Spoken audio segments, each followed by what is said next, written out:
Hey good people, and welcome back to the channel. In a few moments, I'll share my thoughts and feelings on the new Tubi movie called My Sister's Killer Boyfriend. I've seen this movie twice already this week, and instead of doing a traditional review for the movie, this video will be more geared towards doing a discussion for the movie's content and offering some constructive criticism for the movie. In other words, this video will contain some movie spoilers, and if you haven't seen the movie yet, then you might want to end the video here until you see the movie.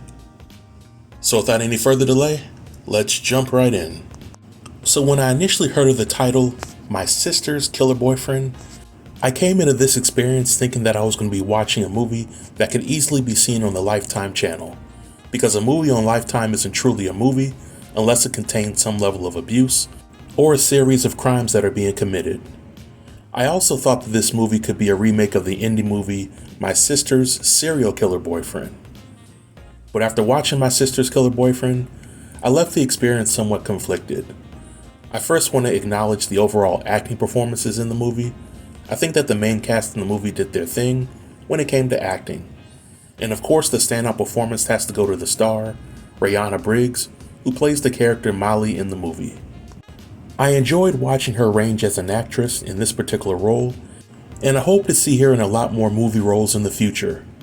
I also want to commend the writer for this movie, because Tubi often gets flack for having independent movies that solely focus on the trifecta of drugs, strippers, and incest. So it was nice to see a movie that dove into the realm of psychological thrillers, because that genre of movies is not as popular as other genres, like drama, comedies, and regular thrillers. But in my opinion, while the storytelling had its best intentions, it was definitely missing that secret sauce. If I had to compare My Sister's Killer Boyfriend to some of the more mainstream psychological thrillers, I would compare it to movies like Fight Club, Shutter Island, and Leela and Eve. The one thing that these movies all have in common is that their main characters suffer from some sort of mental health issues that prevent them from recognizing what's real and what's fantasy. In My Sister's Killer Boyfriend, the character Molly is said to have dissociative amnesia. And if you're not a mental health expert, then just know that dissociative amnesia is when your mind blocks out important information about yourself, causing gaps in your memory. This disorder explains why Molly had forgotten some very important things in her life, such as what her mother and sister actually look like, or that she had never went to college. But it doesn't fully explain how Molly was able to conjure up an imaginary friend who pushes her to do some really bad and highly illegal things. So on one side, I was glad that the movie brought some awareness to mental health disorders, but I kinda wish that we as the viewing audience had gotten more backstory on all the mental health issues that Molly may be suffering from, as well as how long she's been suffering from it, what usually triggers it, and how long has it been impacting her daily life. But after seeing this movie twice, I have to commend the director for how they incorporated the character Anthony into the story, as well as the big reveal that Anthony was a figment of Molly's imagination. There were several scenes in which Anthony and Molly encounter other characters, and what I realized was that when Anthony was on the screen, none of the other characters ever acknowledged Anthony's existence. Anthony is usually standing in the background, or he's standing nearby as the characters interact directly with Molly. Now, if I had one critique about including the Anthony character in the movie, it will be the scenes that involve him, Molly, and the character RJ. When RJ is confronted by Molly in a public setting, and he gets knocked unconscious, we are really to believe that Molly was able to drag RJ from the streets to her car, then to RJ's house, then back to her car, then to an abandoned warehouse, all by herself and without anybody else seeing her or helping her. The character RJ weighs every bit of 300 pounds, and that's being generous. And Molly did not look like she had been in the gym hitting the squats or the deadlifts. So again, it was somewhat hard to believe that she had the power to lift RJ by herself, and in my opinion, these small details are what really separate movies with potential from truly great movies. And since we're on the topic of storytelling, I want to take a few moments to highlight some of the plot holes that I found in this movie. In a nutshell, the big reveal in this movie is that the characters Shea, RJ, and Braylon are essentially part of a sex trafficking ring, and they have plans of selling women that nobody will miss to the cartel. We eventually learned that Molly's sister Mozella was Braylon's ex-girlfriend, who was addicted to drugs, and Braylon was pimping her out of the house with plans to sell her and Mally to the cartel.